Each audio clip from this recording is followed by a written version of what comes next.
Not a transfer show, it is Premier League fixture reveal. What a tough start to the season for Manchester United, and we haven't even kicked a ball yet. This morning, the Premier League fixtures were released, and we've been thrown right into the dog pit. And we've got quite a few tough games, especially in the first 5 that we'll get into. So that is going to be the main kind of topic today. But also, because it's not, we're going to discuss plenty of things. We've got Sancho to Napoli to discuss. We've got Spurs apparently cooling their interest in Bryan Mbeumo, which can only be good for us. And also the Athletic reported this morning that head of the academy, Nick Cox, is leaving for Everton. I don't know what that's about, but we'll talk about that situation and how important he's been to the development of some of our young players like Mainoo and Garnacho. But Shreyas, you've seen the fixtures yourself. Just before we dive into specific ones, what was the overarching feeling when you saw him? The first feeling that I had was couldn't have been any worse. Probably if you saw the fixture list, the first 5 games that we got into the season, and I think the past few seasons it was a bit better for us, you could say, in a regard, because like if it wasn't United and any other team, you would fancy them to get most points in those games. But I think this season it's going to be very very tough, and I think the pressure is definitely on Amorim from the get go, because Yes. like we've said it a lot of times that you cannot have another slow start to the season this year. And then if you see the teams that we are coming up against in the first 5 itself, and you're not able to get convincing results in the first 5 games, and you're struggling, and then you're trying to grow into the into the league by the time the 12th or 3rd match day actually kicks in, it's not going to be easy. So we need to have, there are two sides to the to the coin. We see it right now in the in the light that we are not prepared at all to face these sort of teams from the start. We don't have the right player profiles in the team right as of now. We don't have the players to compete with those sort of teams. But maybe by the time the window actually gets to that point, we are able to get us, I would say, safe 11. At least one can that can handle the pressure and intensity of those games, and get us a couple of good results. But if we win those games, the momentum is going to be something completely different. If you lose the first 2 or 3 of those games, the pressure is going to be something completely different. Yeah, so according to Opta, Manchester United have the toughest start to the season of any Premier League side, rated like 94.8, I think Chivy's just put in the chart, which is just absolutely crazy. So, without further ado, let's get into it. These are the full fixtures for the 2025-26 season. I've just seen Carl Anker put on Instagram as well, wear a helmet, because it's going to be a bumpy ride. It's going to be a very, very bumpy ride. And I think, just before we get into the fixtures, in my opinion, I think the first 10, 15 games under Amorim, there's going to be a huge magnifying glass in there, because there is no way, if we start the season how we've been playing last season, that they stick with him. I think he ends up going if he starts losing multiple games in a row. They just won't have it at all, which then will be extremely worrying, because they've just recruited a load of players over the summer again for a manager, and they might say, yeah, it's for the system or it's something that we believe in, and that's well and true. But obviously Amorim has a say on these signings as well. So with that in mind, August, which is 6 weeks away, around the corner, one might say. On the 17th of August, our first opening game, we play Arsenal at Old Trafford. On the following Saturday, the 23rd of August, we play Fulham away, and then we play Burnley at the end of August at Old Trafford as well. Now, obviously, the Burnley game, the Fulham game, you can kind of say whatever, and we'll get into the others in a minute. But kicking it off against Arsenal, Shreyas, that is a really tough game, innit? Even at Old Trafford. Imagine an Arsenal with Sesko or Gyökeres up top to add to that team. I think people seem to forget they've also signed Zubimendi in that midfield. So it's going to be a very different Arsenal that you're going to be coming up against. You're going to have probably a midfield of Declan Rice, Martin Odegaard, and Zubimendi. Then you're going to have an attack with maybe a new left winger. By the looks of it, maybe they're going for a winger as well, Saka and one of Sesko or Gyökeres in there. So it's not going to be an easy game by any sort of United. And I would say in the same regard, though, it will be a big game for Arsenal as well, because with the kind of investments that they have made or will be making in this window, if they go into that game at Old Trafford and they're not able to, get a good result in, pressure is going to be up on them as well, because they've been finishing second for I don't know how many years now. So I think in both regards it's going to be a high pressure game for both the game, both the teams, because a I think sometimes when you have this sort of a match as your first match on the first match day, it gives you that sort of momentum to the winning team. Sometimes they go on a run of like 3 to 4 games unbeaten, and then you can have that sort of healthy margin that we expect things to go wrong at some point in the season, but Mm. it is much better for it to happen in the middle of the season rather than at the start. Because if Mm. in the first 10 games United are able to at least win like 6 to 7 of them, it would put us in a completely different bracket. But if you go into the first 10 games and you lose out on winning 6 to 7 games in the first 10, then the pressure is different. Mm. So it's going to be exciting in one regard as to, is this team competent enough to match up to the likes of Arsenal? With Cunha being in there, a new midfielder, maybe new keeper, new striker, a whole lot of things in there. But will we be able to match up to Arsenal? And if we do somehow, again, if we do beat Arsenal, what does it mean when it comes to our aspirations for the rest of the season? Because we can go into the new season win the first three, and people Mm. can be top four, Exactly. top four. So you need to match up the aspirations with the kind of season we've just had, and in the realms of possibility as well, that even if we overachieve by our standards, how much we can actually get to. Yeah, I have to agree with Mark Palmer in the chat actually saying Defo rather get the tougher games out the way. That's the first thing I thought of straight away. Because it's almost like winning a competition when you've played fucking Victoria Pleasant, Bodo Glim. It's like you've got to the final and you haven't really made it through any kind of tough games, and we still lost that competition last season, by the way, even though we had a relatively decent run.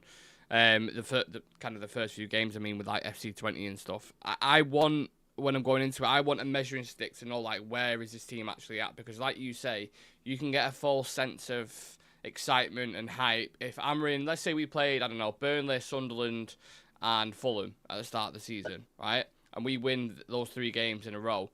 The hype around it, and you're already in it. You know what the talk's going to be like. We're finally back. Amarin 21, got to win the title. Blah blah blah, and it papers over cracks that are clearly still there in the team, and are going to still be there because we can sign 4 or 5 players, but the reality is there's still going to be 8 players that were here from last season that are going to be playing in the team, right? So we don't want to paper the cracks. So by playing Arsenal at Old Trafford in front of the fans, they can't afford to have a disappointing result. And if they do, you know what I mean? Like, it could swing the season straight away. And I would rather have the reality check in the first game than get 4 games into it and have the sense of, oh, this is quite nice, actually, we're winning. And then, bang, you get smashed 4-5-0 off Arsenal and you go, whoa, hold on a sec. Things aren't quite right here. So I would much rather that, me personally. Queen Girl, bro, give news about Ekatike or another transfer rumour to United. Well, we've got news about Jadon Sancho if you want your transfer fix, and about Mbeumo as well. But I can't just give transfer news on players that don't any transfer news. Lumen, is there any easy fixture left for Man United? We'll get into more fixtures in a moment. Andy's asking, Ineos better have all the ideas done in and out, because if we go into the season unprepared, could be really bad. It scares the death of me. We are not linked to any kind of midfielder. Agreed. We've spoken about it. We did the tier list yesterday. For anyone who hasn't seen it, the transfer tier list, like ranking the rumours basically, and there was 1 midfielder in it. Two midfielders, 3 midfielders, basically. João Gomez, Wharton, and Edison, right? I think it was. At a stretch, that is. At an absolute stretch. So, let's continue with these fixtures, Shreyas. We head into September, you think, okay, might be easier games. No. We've got Manchester Derby at the Etihad. That's on the 13th of September. We play Chelsea at Old Trafford on the 20th. And then we play Brentford away on the 27th. So September isn't much easier. And given the way games have gone against Brentford, I know we've beat them a few times, but they're always tough. That, again, how many points realistically can you see us getting from that, if we're basing it off what we've seen last season? Finger on it. Because, right now I still don't even know how this team is actually going to be performing next season. You get Mbeumo, you get Cunha, you get a striker, maybe a midfielder, maybe we don't get a midfielder and just get a wing back, and there is still no certainty which I can go with and say this is going to be probably a first choice 11. We Mm. still don't know who are going to be coming in. And on top of that, even if those players come in, I don't know how this team is going to be performing in the Prem against the oppositions that you've just mentioned, because we've seen glimpses for sure, but over a consistent run of like 7 to 8 games, will this team be able to match up to those levels? Will we again see a situation where we look good for 50-55 minutes and then the entire game just flows away from us? Mm. So there's a lot to see. But if you look at recent history, Brentford have got an upper hand over us. You could say teams like Brighton have always been a big. Sorry, that's not an earthquake. That's me banging my knee off the table. Apologies about that. It did look like an earthquake, though, didn't it? The way everything was wobbling about. I literally just banged my knee off the table. Sorry. Maybe it's a bit of excitement for the fixtures. Sorry, Shreyas. Go on, continue. It was Yeah, hilarious. and on top of that, there are a couple of clubs. Brighton, we never seem to do good against them. Crystal Palace are another team we never seem to do well against them. So there's a There'll whole be lot. earthquakes when we play them. Let me tell you, when we play those Yeah, teams, we'll be shitting it. Even on Man City, right? I'm already hearing things about Cherky and other players. Their Pep's like really liking what he's seen from him at the minute, right? And when we play that team, when they've got who they just signed? Signed Cherky, Eight Nora, and Rangers, right? So they're going to be starting the game. Yeah, They're going to be starting the game against us, realistically. Rodri, Reinders, Marmoush, Foden, Cherky, Haaland. That is scary. That will put, some the fear in teams in the Premier League, let alone Man United. So when we play them at the Etihad, that's the game that worries me the most out of the first 3 months. I don't know if you would agree, or if there's any other ones that you looked at and gone, not sure about that. he's definitely up there because, like you mentioned, I think they've got the best midfield now in the Prem by a mile. Because Yeah. Rodri, unbelievable. Reinders is unbelievable. Turkey has that flair, that dribbling ability, and on top of that, that engine to just keep relentlessly just keep going at it. And there are a lot of permutations that they've got. Marmoush is an excellent player. Whether he plays as a winger, whether he plays as the 10, whether he plays as a striker, maybe you don't know how Pep is actually going to put this team around. But City are going to be very difficult to come up against. I think Liverpool are going to be very difficult to come up against as well. Florian Wirtz being in there. Again, the price is high, the pressure is going to be high, but I think Wirtz has a more chance of working at a club like Liverpool than any other club in the Prem. Yeah. Because of the play and because of the players that he's got around to play with. So I think Liverpool are definitely going to be another club who I would be worried about. And another shout is definitely going to be, Bournemouth. Every single time we get smacked 3-0, 4-0, something happens against Bournemouth every single season. But what I will say about Bournemouth is they might have a few players. Well, they've already had Howson, haven't they? The centre back who's gone to Madrid. Semenyo may end up leaving. They might be slightly weakened, but we'll see. We'll see what happens with that. We've still got. You mentioned Liverpool.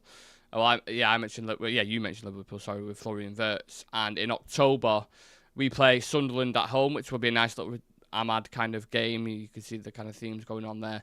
And then Liverpool at Anfield on the 18th of October, which is, again, another game that kind of... To be fair, last season, we did all right, didn't we? I thought it was probably one of our best...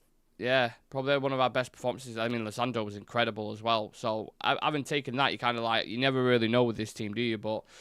Exactly. With the way they are, with the money that they've just invested, I mean, they're going to bring in Kirkes, they brought in Wirtz, they brought in Frimpong, they've kind of covered the weaknesses. Like I thought Andy Robertson was their biggest weakness last season, wasn't he? I think he was, and I think by the looks of it, even he's on the way out, probably to Atletico Madrid. Yeah. So, again, you don't know. Liverpool aren't done yet in the window as well.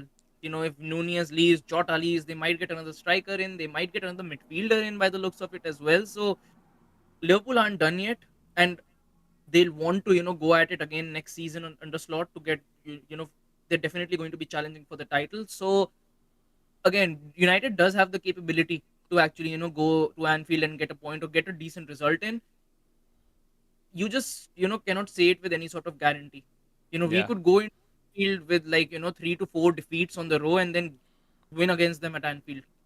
But what I want to see is one, how this team actually plays with the type of with 3 to 4 more players into this team, how this team actually is able to perform. on the pitch, and can they sustain it?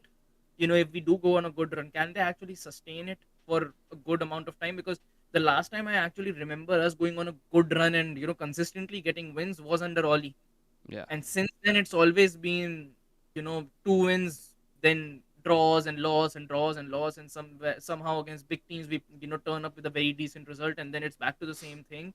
So we need consistency for sure, not just with the players but with the results we get.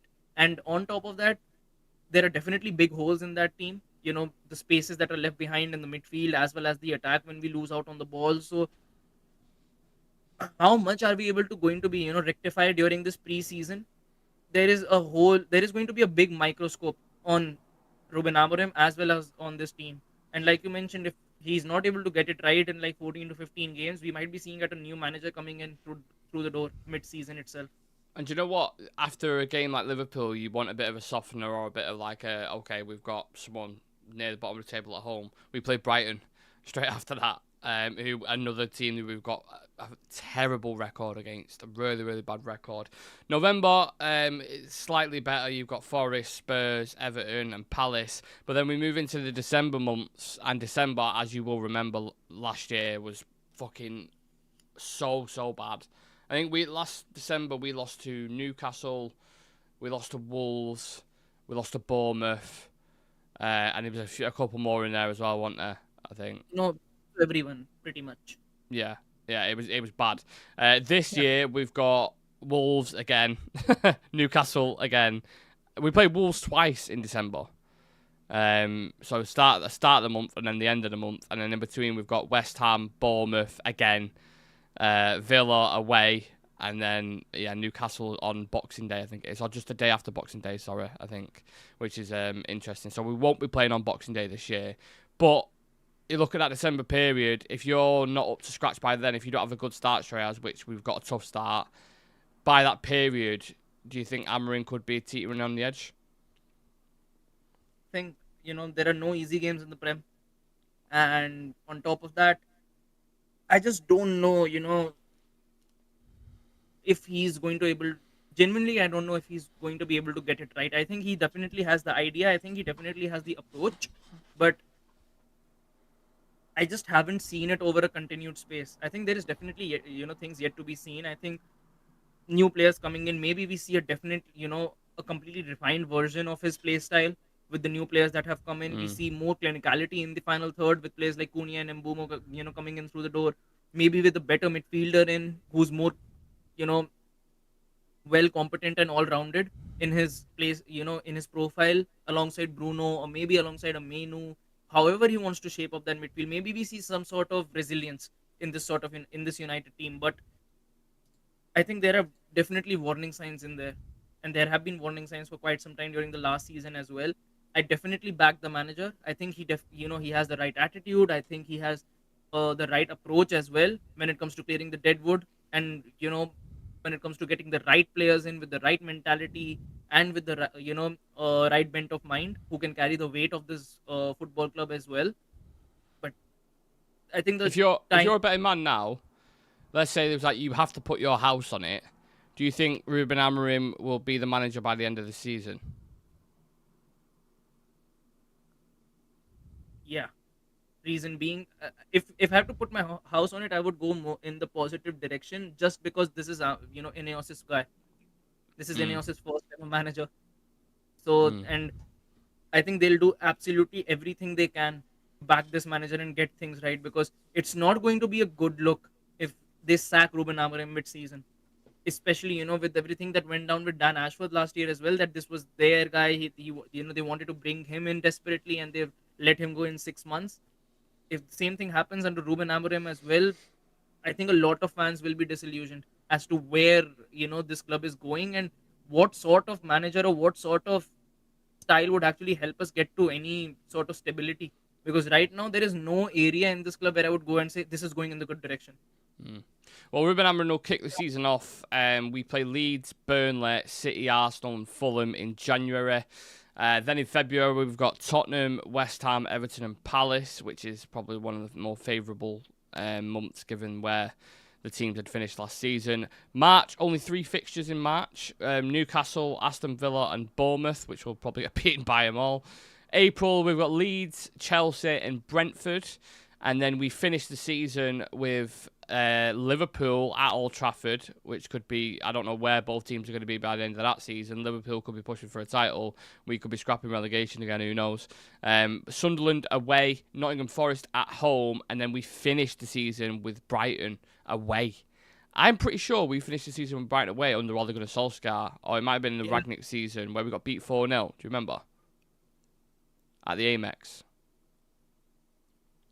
I think under Oli it was Leicester, and then it was Fulham. Under Ragnick. Ragnick was it? Yeah. Wait, when let me double check that. Brighton 4-0. I'm sure it was 4-0 at the Amex. Yeah, that was May 2022. Yeah, so it's Ragnick. Caicedo, Cucurella, Grobe, and Trossard battered us. That was one of the last games of the season. So hopefully it doesn't end like that again. But who knows? You honestly never know. We was in the Europa League final last season somehow, so maybe it'll be the FA Cup or the Carabao Cup. I'm not entirely sure. But I think, suppose not having Europe, obviously financially doesn't help Shreyas, but having the Prem just to focus on, given the lack of athleticism in our team, do you think that'll help us? It would. I mean, people seem to forget, Newcastle weren't in European competitions last season, and they did fairly well to, make their way back into the top 4. And I think right now, United, even if we made it into Champions League, we don't really have the, capability or the quality to match up with any of the top teams right now. Yeah. Barcelona would smoke us, Madrid would smoke us, Bayern would smoke us. There is no team, I would say, when it comes to, the top 10 teams pretty much that United can actually, get a result against. I think other teams are way more all-rounded, way more stable in comparison to United, and all of them know how to capitalize on opportunities or mistakes made by the other team, and United haven't really been able to do it for quite some time. So I think we definitely need a lot of restructuring. Maybe in 2 to 3 years time we see something different, but at least this season United has to be away from Europe. I think there is no point in being in the Champions League if you're going to just get decimated and just humbled, and you're out in the group stages itself. Well, obviously, alongside all the fixtures we've just spoken about, the ticket prices was something that people was eager to see and see the categories and what's going on with that situation. So, these are the ticket categories listed. So, for a Cat D ticket, which is cup fixtures only, it's £32 to £52. For a Cat C ticket, which is 2 Premier League fixtures, £37 to £60. Cat B, £57 to £86, 11 times Premier League fixtures. And Cat A is £59 to £97, which is, again, quite pricey. And must have responded to this by saying this is really a fresh kick in the teeth for Man United fans. When the club said they were introducing this new model for members' tickets, we urged them to keep the majority of matches at current levels and only apply the highest price category for a small number of the biggest games and reduce prices for lower demand games. Once again, they have failed to consult any of the fans' representative bodies on the details of the decision, and once again, they're making choices against the interest of fans and we believe the club as a whole. So obviously not really happy about that. I'm not happy about that as well because it costs a lot, man. Like you gotta pay for a membership, which is like 40, 50 quid, and then you're paying fucking 60 to 80 quid per game. You go with 2 people, you're paying like £130. It's fucking outrageous, and then the food's shite and overpriced. You got the travel like on the way back is a nightmare. Sorry, what did you say? Football isn't really fascinating to see either, that you would be paying that exactly much. You're paying a premium price for dog shit football in reality. Yeah. And obviously but they just know they can charge it because people will pay it. People will pay it regardless because they will go watch United if we're getting battered 4-0 or losing 6-1 or do you know what I mean? They know the demand is there because you look at the waiting list on the season ticket, 150,000 people. So that tells you everything you need to know. Right, let's talk about something slightly different. We've been through the fixtures and ticket prices. We've got a little bit of transfer news, and we've had a development whilst we've been live, actually. So last night we had Sancho reporting, who's obviously got really good links in Italy, that Napoli are continuing to work on the signing of Jadon Sancho, but United's asking price for him remains high. And then we had Sky Sports report, whilst we was live going through the fixtures, that Napoli will formally approach United if they believe a move is realistic, and they are in touch with Sancho's representatives over personal terms. They would require him to reduce his salary. United prefer to sell him permanently and value him at £25 million. But if they're asking him to reduce his salary, that's the reason why he didn't go to Chelsea. So why would Napoli be any different? I doubt that he takes a pay cut, because personally, I think if you had to take a pay cut, he would have taken it for Chelsea. Exactly. Club he's already been easier, playing innit? You're in England, it's closer, like. And I just don't know how wrong how wrong his career will actually end up going, because considering everything and the sort of heights people expected him to receive or achieve, I would say, after his spell at Dortmund, he's just nowhere near to the mark. I mean, when is the last time he even featured for the English national team? Euros, I think, when he missed that pen. Yeah, and that's been quite a while ago. Yeah. Other players have come in and taken his spot, and if Chelsea are willing to pay us as compensation just so they cannot take him, speaks volumes. Mm-hmm. And everything he has been doing, with his social media handles and everything, doesn't really put him in a positive light for other clubs, potential clubs who might want to take him. And Napoli is a Serie A winner club right now, playing in the Champions League, so definitely they would want to reinvest next season and go at it again. Scott McTominay, who was best midfielder in the Serie A last year, so definitely there is a connection when it comes to United. But first off, I don't think that Sancho going there would be the I would say apt replacement for someone like Kvaratskhelia. I really don't think that Sancho has the work rate or the intensity Under or Conte even the as well. Yeah, exactly. So I think Kvaratskhelia is levels above if you have to put him in a conversation right now against Sancho. Yeah. So I don't know why they're progressing for a deal over this player. I thought that maybe someone like Garnacho would have made much more sense. But for he them, wants to stay in England, don't he, Garnacho? That's the thing. Yeah. So which then I don't know where he's going to go either. Actually, sorry, you just kind of sparked a thing in my brain. You look at a lot of our players now. So you're looking at Barcelona, who are looking to buy Nico Williams, aren't they? They seem like the favourites at the minute. So if they sign Nico Williams, Rashford isn't going there. And Rashford seems that's all that's been coming out from his camp, that he wants to go to Barcelona. So that deal could be off. Chelsea don't want Sancho. He ain't going to take a pay cut going to Napoli, and he probably won't go Saudi. So that's another player we thought we could sell who he might end up staying. Garnacho wants to stay in England. Chelsea are looking at signing Gittins, and looking at another winger as well. Remind me, please. Who's the other winger they're looking at? Leon. Malik Fofana. They're looking at Malik Fofana as well, right? So there's two players there looking. Are they going to buy Garnacho and they just bought two wingers? Not happening. Where's Garnacho going to go in England? So, you start going through the list. Where are these players that we're selling going to go? Anthony might end up going to Betis for a cut price. And that's it. The thing with, but again, the thing with Anthony and Rashford has been at least they're willing to take pay cuts to actually go to other clubs. Rashford is dead set on Barcelona and he's ready to take a pay cut to make the move to, so that the move materializes to Barcelona. Anthony loves his play time at Betis and the way his season progressed at Betis, and he's willing to take a pay cut as well to make the move happen. So at least you see that these players actually want to play football. Just look at Garnacho. Ten Hag was interested in bringing him to Leverkusen, but he's not gone because he wants to stay in the Prem. Same goes for Napoli. Then you look at Jadon Sancho.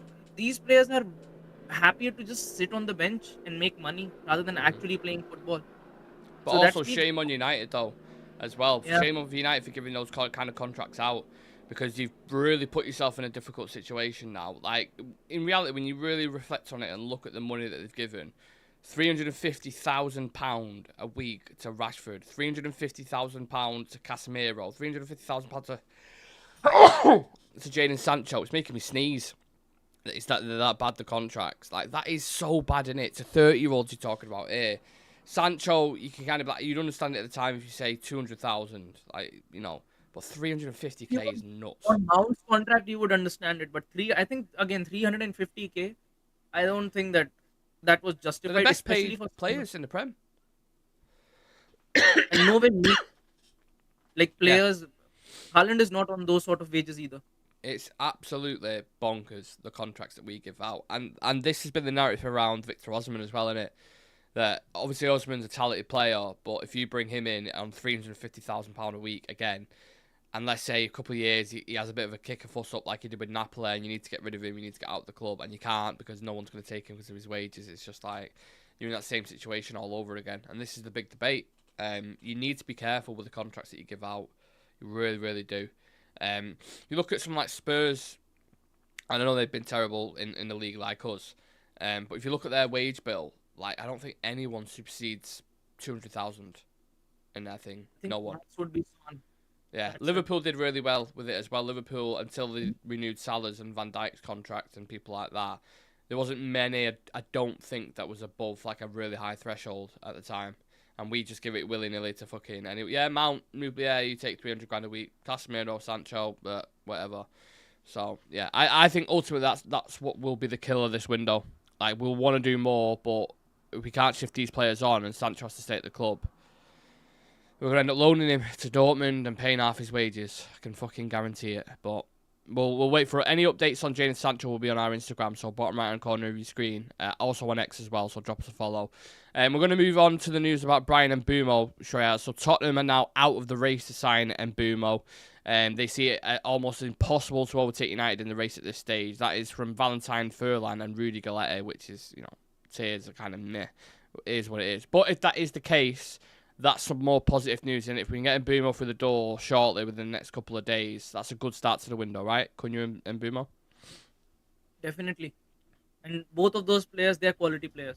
I think people still don't really get what you're getting. I think Cunha and Mbeumo are probably one of the most high-performing wingers you're going to get in this league right now. And both of them will take, it will really, really help United get more goals, get more clinicality and clinical edge in that attack. And on top of that, considering, if you have to compare our attack from last season to this, again, the quality gap is miles. So, quite glad that United have put themselves in pole position. That even though Thomas Frank has moved to Spurs still can't really get any sort of traction from Mbeumo, and he's dead set on a move to United. So that's a big win for United. And if we are, I think United are still stuck on that 45 or 50 million price tag. If you get someone like Mbeumo in for that sort of price, I think it's a big win. 27, 28 goal contributions last season in the Prem itself, and you're getting him for 50 or 45 million. I think that's a massive signing. And we paid 75 mil for Sancho, and you're going to be paying 45 or 50 now for Mbeumo. It must look really bad on PSR, innit? All these, when we're letting them go for really cheap, these players like Anthony and like, you're getting a negative loss of 60 million each time almost when you're selling the players. It's crazy. Andy Williams said it cost me minimum, I think he means 70 quid last season per game. That is just ridiculous, isn't it? Especially in this, in the world at the minute, how expensive things are. It's crazy ticket prices. James McGogan bet Scotty is dreading Sancho going to Naples. Rashford's dreaming regarding Barca anyway. If Rashford wants to make the England squad, he better find somewhere to play because he ain't getting in if he stays in Manchester. I agree. Tim99 saying, just seen, I'd prefer to play the top 4 teams while they had midweek Euro fixtures. I get it, Tim. And hello to you, sir. Welcome to the chat. Right, the last story we're going to touch on, Nick Cox, head of the academy, or director of the academy. Everton apparently are in advanced talks to appoint him as their director of the academy. Cox has led United's academy since 2019, overseeing the graduation to the senior side of Alejandro Garnacho, Kobbie Mainoo, Harry Amass, and Toby Collyer. Done a fantastic job there. We know the talent that we've got in the academy as well, Shreyas, and the players that are going through. Would that worry you slightly? I felt a little bit worried when I saw that, because he had been doing a really, really good job with the players. Depends on who you replace him with, honestly. If you get someone in better than him, who can, keep these kids in a safe environment and let that quality grow, and then these guys can actually make themselves make a case for themselves to be on the bench or possibly, even get some minutes, then it would be a very good scenario for us because again, you've not got a lot of money to play with, and if you can get players from the academy to fill the benches like Barcelona do every single year, something or someone actually comes in from the academy and just completely takes the league up by storm. You know, Mark Casado came in and sorted out their midfield. Yamal came in through the academy and has become one of the brightest prospects when it comes to wingers in Europe. If United can actually emulate that with Carrington, Shea Lacey is coming through the ranks and he looks like a really, really exciting talent. You've got the likes of, Kobbie Mainoo is here. Toby Collyer looks really, really competent and, really good on the ball. So you've got a lot of players coming in. I mean, last season we saw Fredrickson for like a couple of games, but he looked like a solid player in that back line. So you've got talents there. It just depends on how much you're able to foster them before they make the move to that, first team. They start getting minutes, and will they? What I want to see is how many of these players we can actually keep in the team and can actually, be quality that they have the competence to take United to a top 4 finish. Yeah, I I don't want to worry with the level of talent that we've got at the minute. I want them to be nurtured in the right way. If there's a bit of instability, whether for a period of like a year or 2 years, because obviously I would imagine someone like Nick Cox, director of the academy, has got it seamlessly running from like top to bottom of how everything functions. So if you take a big figurehead out of that and replace him, and you have to change it all, and you kind of a couple of players get lost during the time, that would be my only worry. But I do think the future of United, the amount of talented players that we've got, is exciting, and I hope it doesn't affect their kind of journey, I suppose is what I'm trying to say. But yeah, if Everton are bringing him in, I think that's a good appointment for them. He's obviously done a fantastic job at United. It might be money talking here. It might be a case of they're just paying him simply more and he wants a new challenge, or I don't know what it is, but I'm sure we'll have further developments on that as well. I think the Athletic reported that, so obviously it'll be on the Athletic, but we'll also have stuff on our Instagram, Twitter again, and drop us a follow on TikTok. We'll be live again later on around 7 o'clock, probably me and Sam, with all the latest transfer news that's ongoing at the minute, because it's already been a busy day and I can imagine it's going to get busier. So appreciate people joining the afternoon show. I know we don't usually do them, but anyone who's dived in kind of on the work break or whatever it's been, appreciate your time and your opinions and your thoughts. As always, please do subscribe to the channel. We're 18 subs off 17k, so if there is anyone new and you was considering it, then just click that button in the bottom right hand corner of the screen. And me and Shreyas will see you guys